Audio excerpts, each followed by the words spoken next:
हमारे चैनल से जुड़ने के लिए YouTube पर गुलफान नेटवर्क को सब्सक्राइब करें और बेल आइकन प्रेस करें ताकि नई अपडेट जल्द ही मिले। आगे आगे खातून पीछे पीछे उसको, जिसने देखा वो दीवाना। क्योंकि ये दीवानगी ऐसी ही चीज होती है, जिस पे दिल आ जाए इंसान उसके पीछे पीछे चल पड़ता है। वो हमारे यहाँ देहात में मिसाल दी जाती है, दिल गधी से लग जाए तो फिर परी क्या चीज है।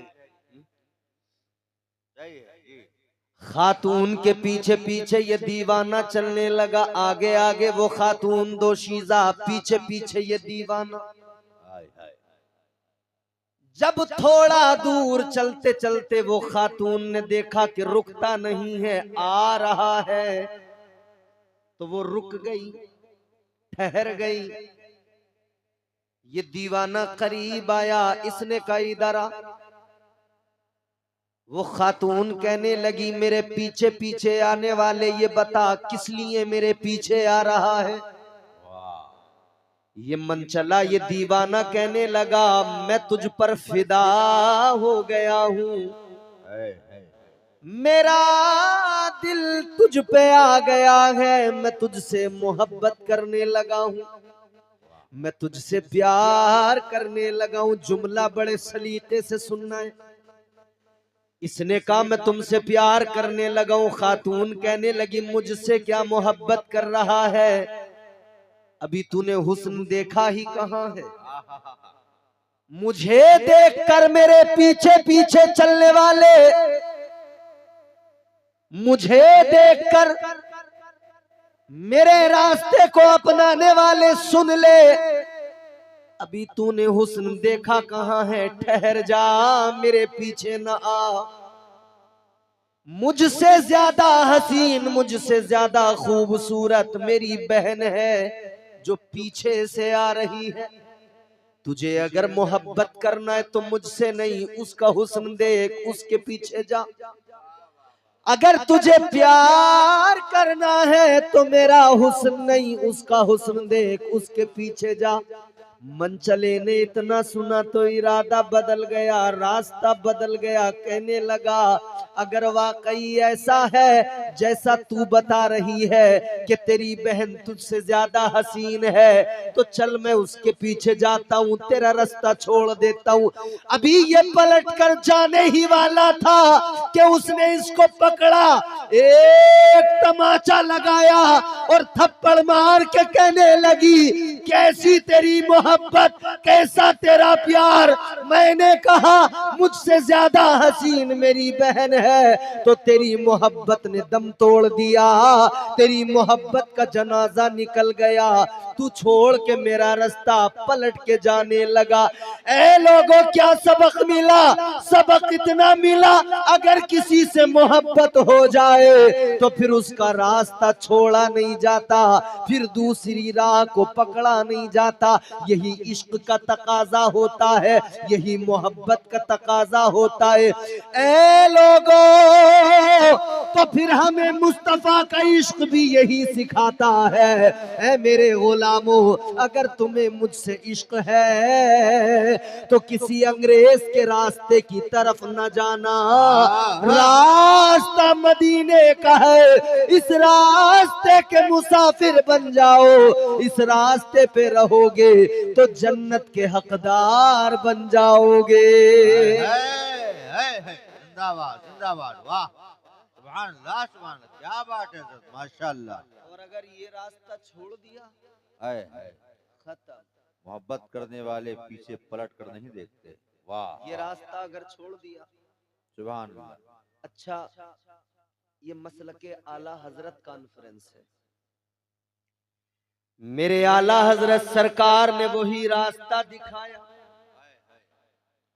क्या फरमाया? अल्लाह की सरताब कदम शान है ये, इंसान ही इंसान, वो इंसान है ये। कुरान तो ईमान बताता है इन्हें, ईमान ये कहता है मेरी जान है ये। है सुभान अल्लाह सुभान अल्लाह। रास्ता मेरे आला हजरत ने वही दिखाया। क्या बात, राह एक है मदीने की राह। क्या बात। हजरत मौलाना आजम खान नूरी ने बड़ा उम्दा पैगाम दिया। मनशापुरवा वालों, अब आपकी मंशा क्या काम करती है? इन्होंने कहा शराबों का रास्ता हमारा नहीं, हमारा रास्ता मस्जिदों वाला रास्ता। इन्होंने कहा ये जुआ, ये तमाम खराबियां, बदकारियां, ये रास्ता हमारा नहीं। कौन सा रास्ता है हमारा? मौलाना आजम रजा खान कहे रास्ता बताए। आप उस रास्ते को पहचाने न पहचाने, माने न माने, ये आपकी मर्जी। इम्तियाज बरकाती कोई रास्ता बताए, आप उस रास्ते पे चले न चले, उस रास्ते के मुसाफिर बने न बने, आपकी मर्जी। नारे तकबीर, नारे रिसालत, हजरत अल्लामा कारी इम्तियाज बरकाती साहब कबिला, नारे तकबीर, जिंदाबाद जिंदाबाद, माशाअल्लाह। गौर करो मेरे अजीजों, मैं कोई रास्ता बताऊं, मानो न मानो तुम्हारी मर्जी।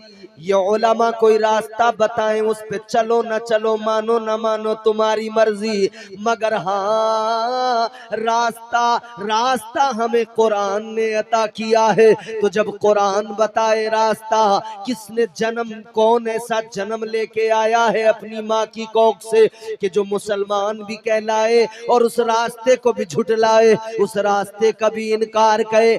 आप कहेंगे इम्तियाज बरकाती कुरान ने कौन सा रास्ता बताया? तो आओ कुरान पढ़ने वालों, कुरान सुनने वालों, कुरान को समझने की कोशिश करने वालों, कुरान सुना रहा हूँ, जरा तड़प के कहो सुभान अल्लाह। परवरदिगारे आलम ने रास्ता दिखाया। अल्लाह ने फरमाया इहदिनस सिरातल मुस्तकीम। क्या बात है, सुभान अल्लाह सुभान अल्लाह, वाह कौन वाह, सा रास्ता है? सिराते मुस्तकीम।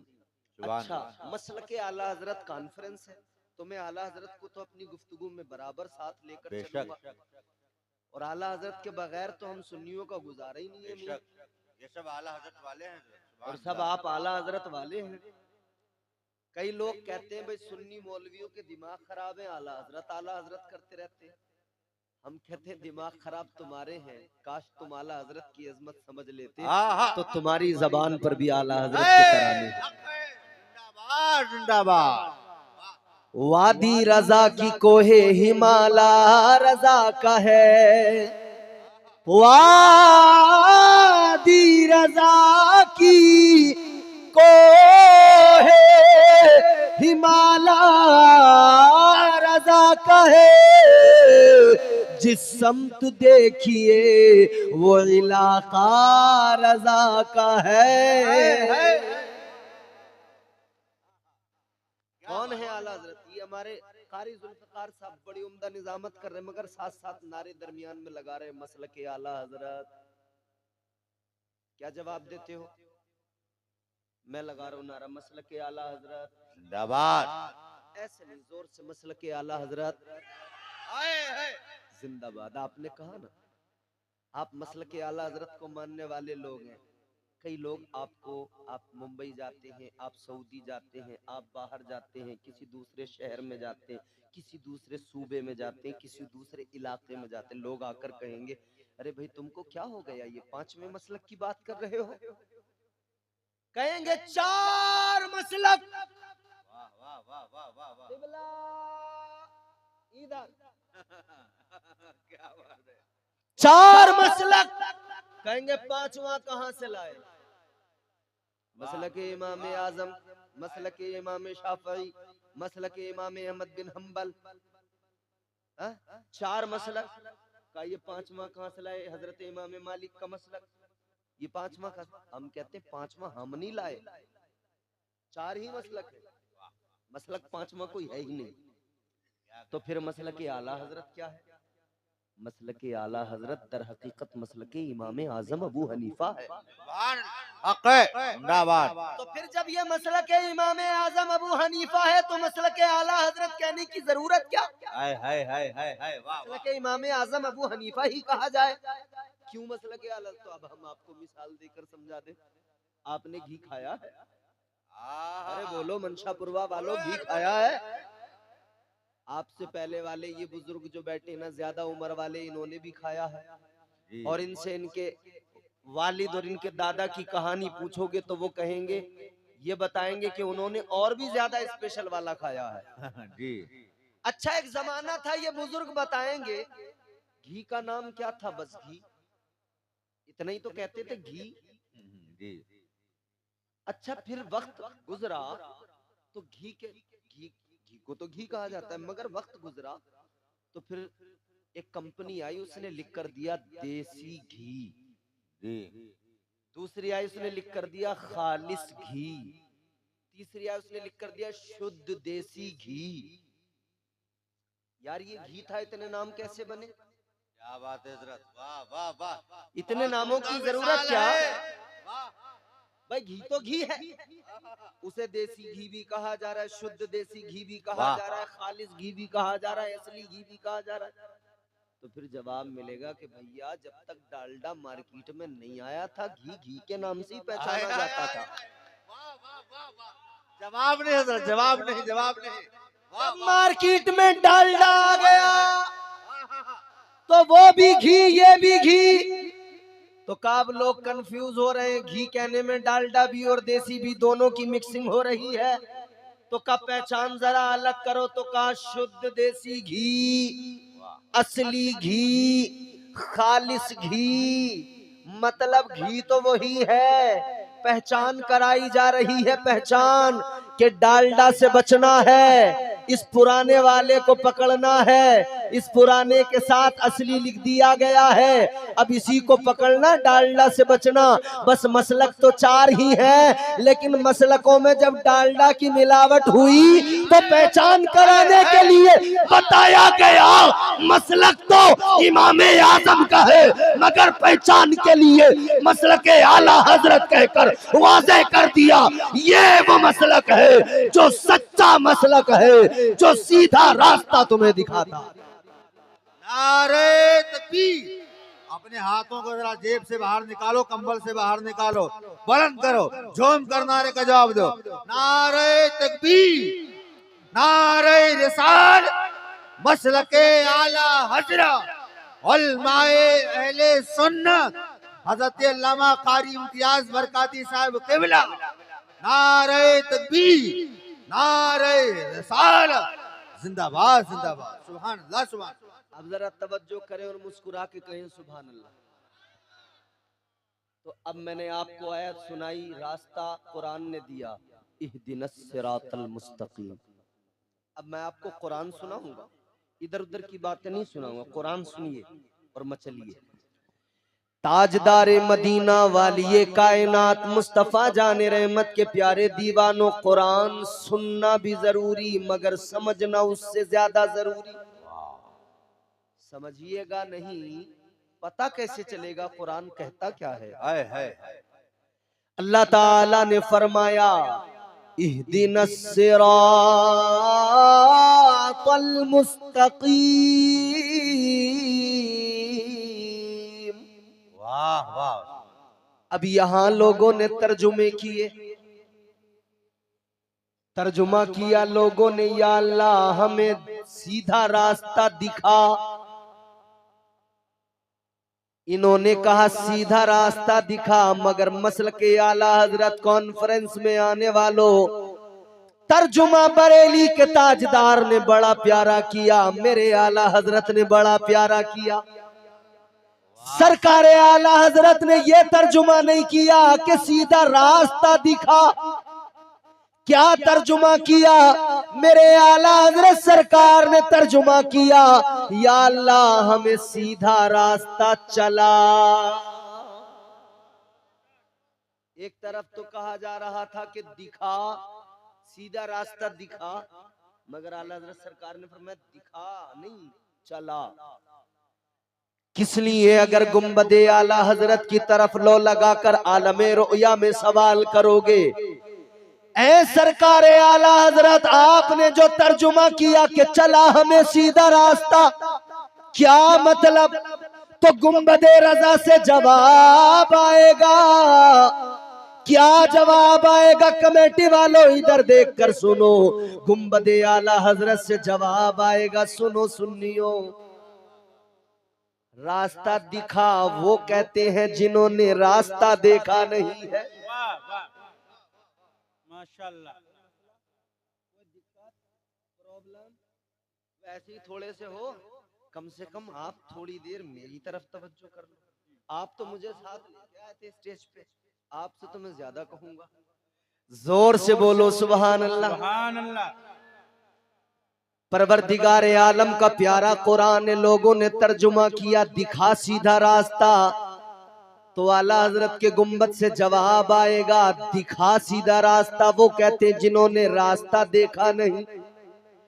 सरकार आला हजरत के गुम्बद से जवाब आएगा, जिन्होंने रास्ता देखा नहीं वो कहते हैं दिखा सीधा रास्ता, और जिन्होंने रास्ता देखा है वो कहते हैं या अल्लाह चला हमें सीधा रास्ता।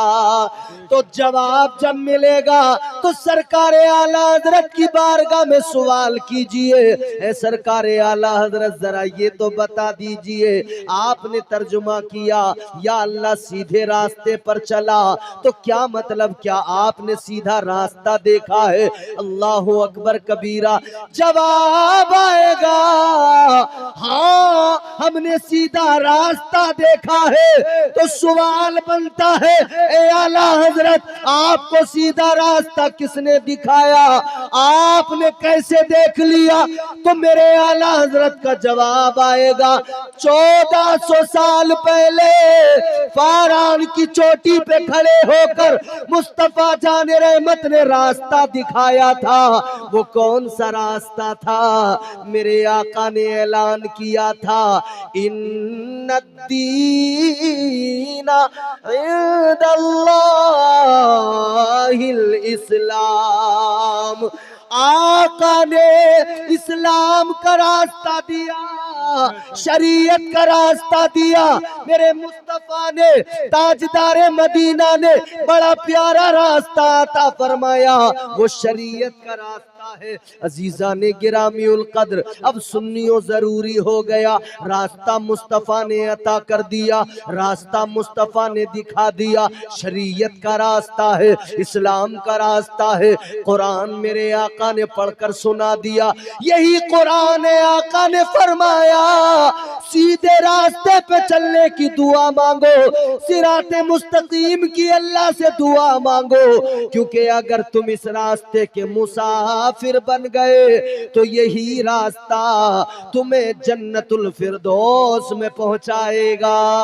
बेशक सुभान अल्लाह माशाल्लाह। नारे तकबीर, नारे रिसालत, मसलके आला हजरत, नारे तकबीर, नारे रिसालत, माशाल्लाह माशाल्लाह, जिंदाबाद अच्छा, जिंदाबाद। एक बात सुने जरा तवज्जो से, ये रास्ता तो फिर सीधा रास्ता, मजहब का रास्ता, इस्लाम का रास्ता, दीन का रास्ता, कुरान का रास्ता। ताजदारे मदीना वाली ये कायनात मुस्तफा जाने रहमत के दीवानों, ये रास्ता बड़ा प्यारा रास्ता जो मदीने के ताजदार ने अता फरमाया। बेशक बेशक बेशक। तुम्हारे मेरे आका ने ये रास्ता अता फरमाकर एहसान किया हम पर। अल्लाह ने एहसान किया कि हुजूर के सदके हमें इस रास्ते का मुसाफिर बना दिया। बेशक बेशक हक है। मगर आज हम अपना रास्ता देखें, इस्लाम का रास्ता देखें, हम इस्लाम के रास्ते पे जाते मगर बीच में भटक के इधर उधर हो जाते हैं, क्योंकि शैतान आ जाता है। अब शैतान तो भैया अपने काम में लगा हुआ है, वो हर जगह आता है, अपना काम दिखाता है, बहकाता है, कभी जलसे में आके बहकाएगा कि भाई बहुत टाइम हो गया और कितना सुनोगे, चलो। उसने आकर अपना काम किया, हम उसकी बात मान गए, हम भी चलते बने, हम भी चलते बने। याद रखो मेरे अजीजों, शैतान अपना काम कर रहा है, क्योंकि उसने अल्लाह की बारगाह में कसम खा के कहा था, या अल्लाह मैं अपना काम जो मेरा है मैं बहकाऊंगा लोगों को। शैतान अपना काम कर रहा है, उसने अल्लाह की बारगाह में अर्ज किया था बहकाऊंगा, बहका रहा है। मगर इंसान, तूने भी वादा किया था, तूने भी अल्लाह की अदालत में कहा था, या अल्लाह तेरी इबादत करूंगा। अफसोस है, बहकाने वाला वादा करके आया, अल्लाह की बारगाह में कसम खा के आया, नाफरमान बना और कह दिया बहकाऊंगा, बहका रहा है। मगर तू अल्लाह ताला के एकाम पर अमल करने का वादा लेके आया, तू अपना वादा भूल गया, तू अपना काम भूल गया। इंसान को देखो दुनिया में, फरमाने मोहम्मद भूल गया, अखबार तो पढ़ना सीख लिया, कुरान को पढ़ना भूल गया। ये इतने लोग बैठे हैं, मिंबर शरीफ पे बैठा हूं, ये हुजूर का मिंबर है। इतने लोगों में खुदा की कसम, ईमानदारी से आप खुद फैसला कर लो, कितने लोगों को अच्छा कुरान पाक पढ़ना आता है। और ये भी खुद फैसला कर लो कि घर में कितने लोग ऐसे हैं जो कम से कम रोज नहीं तो हफ्ते में ही एक कुरान मजीद का पारा पढ़ लेते हो। नहीं है, नहीं। हमसे बड़ा नबी का दीवाना कोई नहीं, हमसे बड़ा नबी का आशिक कोई नहीं, मगर नबी ने कुरान दिया, कुरान हमने ताक पे उठा के रख दिया। हमने अपने मुआशरे को ऐसा बना दिया, छोटे छोटे बच्चे हमारे घरों के, छोटे छोटे बच्चों को गाने तो याद हो गए मगर कुरान की आयतें याद न हो सकी। वजह क्या है?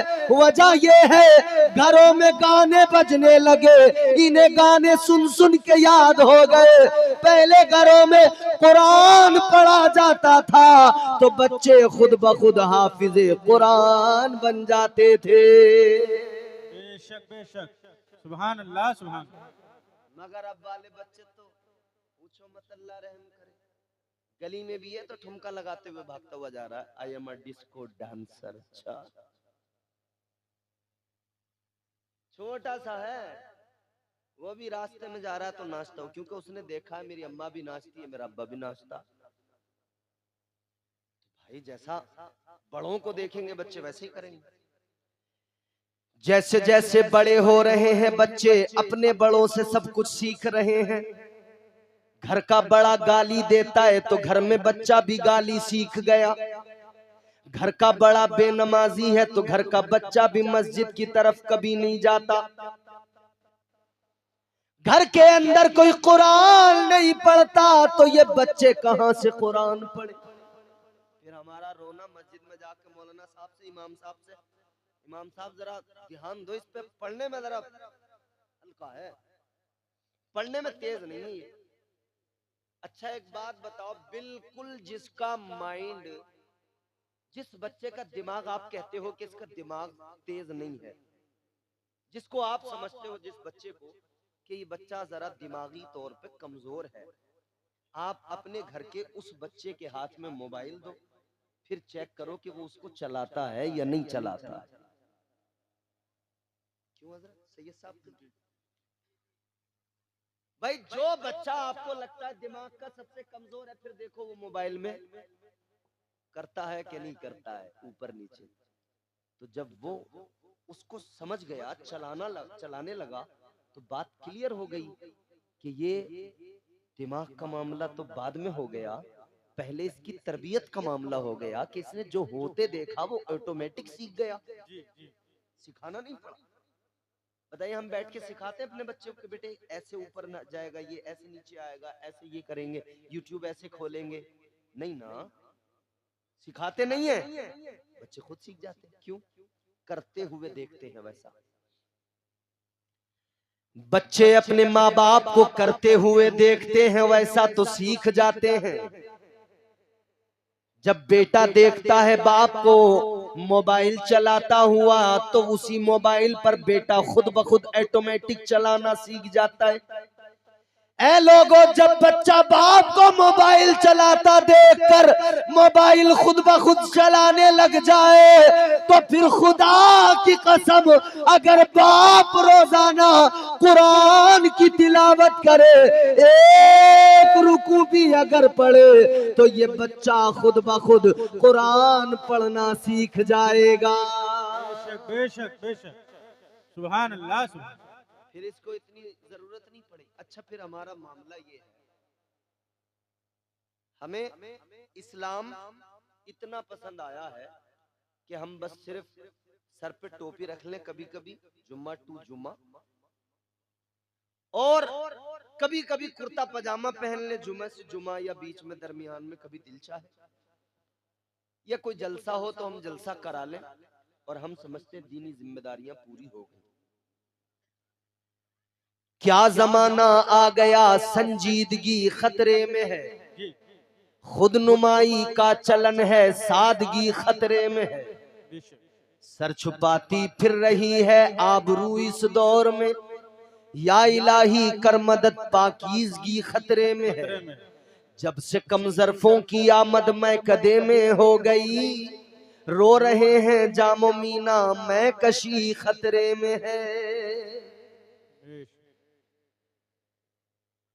आज अगर हम अपने मुआशरे में देखें, बच्चे को इंग्लिश मीडियम में पढ़ाने पर माँ बाप फख्र करते हैं, लेकिन मदरसा भेजने की तरफ कोई तवज्जो नहीं। हाँ, हमारे गांव के अंदर जो अमीर लोग होंगे वो अपने बच्चों को इंग्लिश मीडियम भेजेंगे, उनका ख्याल कुछ ऐसा होता है, मदरसे में जाना गरीबों के बच्चों का काम है।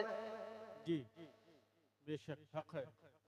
मदरसे में जाना गरीबों के बच्चों का काम है, मदरसे की चटाई पे बैठना गरीबों के बच्चों का काम है।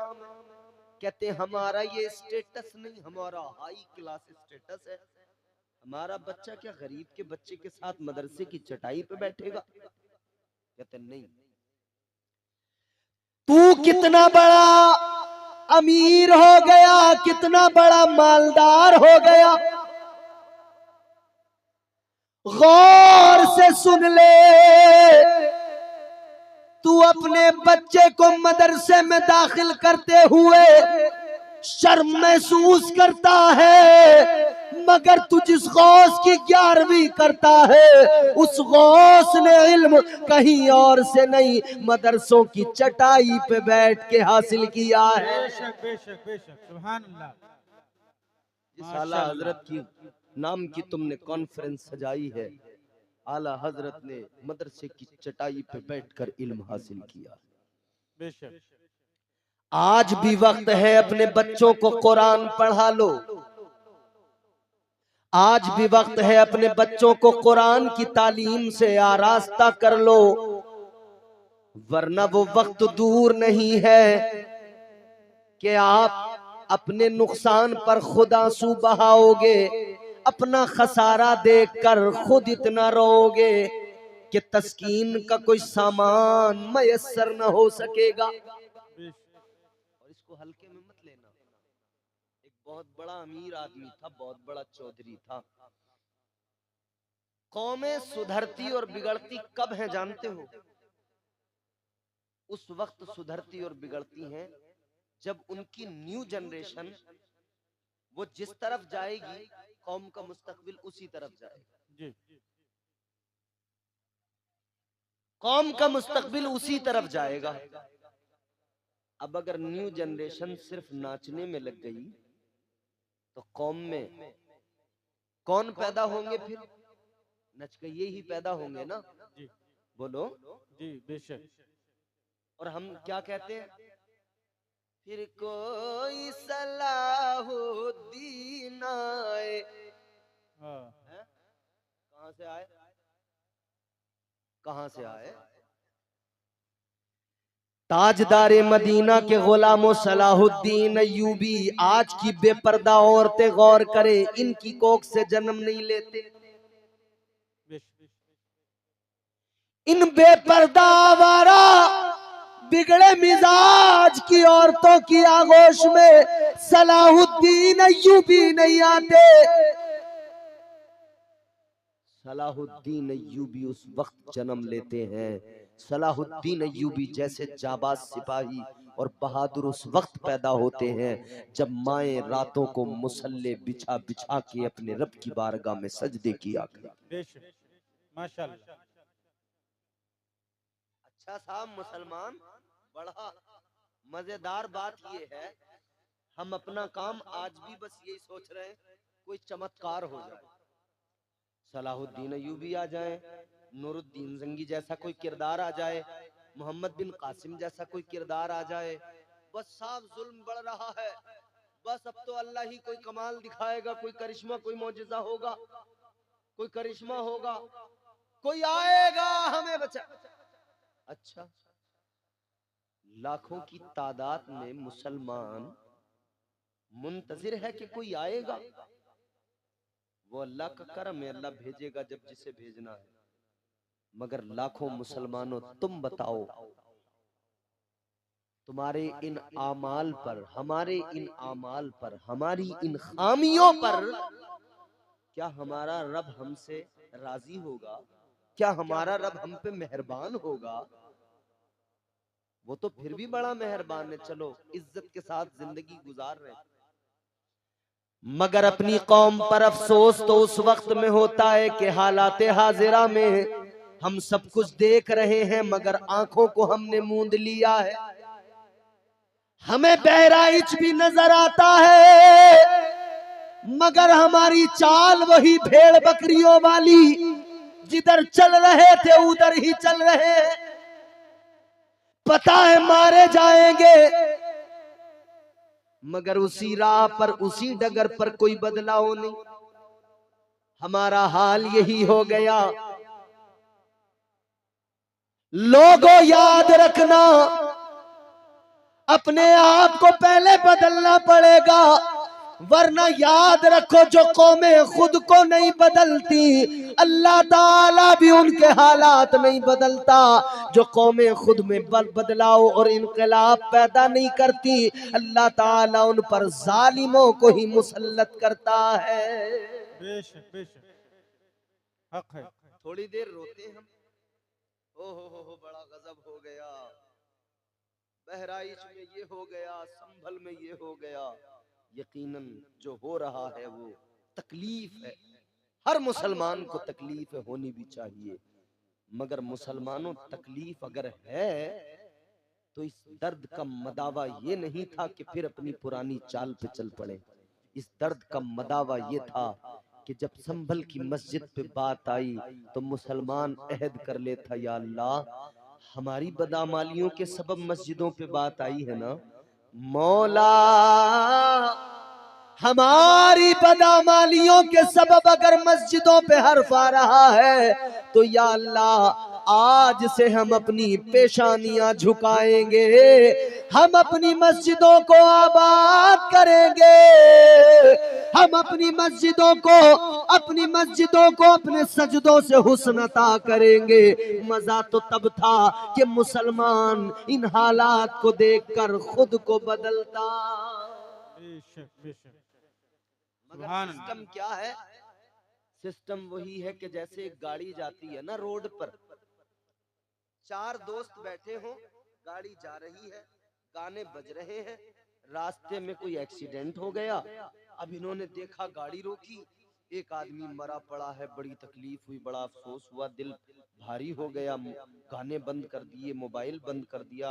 अब साहब गाड़ी में बैठ गए सहम के, फिर गाड़ी आगे जब चली तो थोड़ी देर उस पर बात हुई, यार बड़ा बुरा हुआ, वो ऐसा जवान पट्टा था मर गया, यार बड़ा बुरा हुआ। मगर थोड़ी दूर निकलने के बाद में हालत क्या, फिर थोड़ी दूर निकलते ही फिर किसी एक ने मोबाइल खोला, उसने पहले व्हाट्सएप के मैसेज देखे, फिर उसके बाद में फेसबुक चला दिया, फिर दूसरे ने खोल लिया, फिर तीसरे ने। थोड़ी देर में मूड बना तो बोले चलो यार गाड़ी में ही ये बजा लो, इसका डैग बजा लो, इसका जो है गाड़ी में ही गाना प्ले कर दो। फिर वही मस्ती, फिर वही धूमधाम, फिर वही गाना बजने लगा।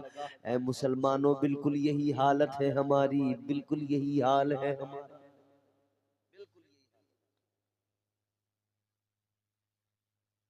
आज अगर मुसलमान कहीं पे मारा जाता है तो तकलीफ होती है कितनी देर के लिए, जितनी देर घरों पे बुलडोजर चलता है उतनी देर, जितनी देर गरीबों को, मुसलमानों को, कमजोरों को जेल में डाला जाता है उतनी देर दर्द होता है बस। फिर उसके बाद में वही अपनी चाल है, वही अपनी रविश। मुझे बताओ ये बहराइच का इलाका हालात क्या बने थे अभी यहां पर, सबने देखा। दावे से कह रहा हूं, मौलाना आजम साहब ने अभी सब बातें खोल के रख दी। मैं तो उस वक्त मानता कि यहाँ का मुसलमान कम से कम यहाँ से आगाज करता कि अब हम पे जुल्म बहुत हो गया, अब हम हर ऐसे काम को छोड़ देंगे जिसके सबब हम पे ये मुसीबतें आ रही हैं। मगर इस हादसे के बावजूद भी उसके चंद दिन के बाद में यहाँ का मुसलमान यकीनन अपनी ही रविश पे होगा। फिर नाचने वाला नाच रहा होगा, फिर रील मोबाइल में डांस देखने वाला, गंदी नापाक लड़कियों को देखने वाला उसमें देख रहा होगा। बोलो ऐसा है कि नहीं है? जो लोगों के घरों में ताक झांक किया करता था वो आज भी मैं कहता हूं कर रहा है। ये बदकिस्मती, हम करे सलाहुद्दीन अय्यूबी नहीं आ रहे। ओए जो मुसलमान अपनी बेटियों की इज्जत की परवाह न करे, अपनी बहनों को तके,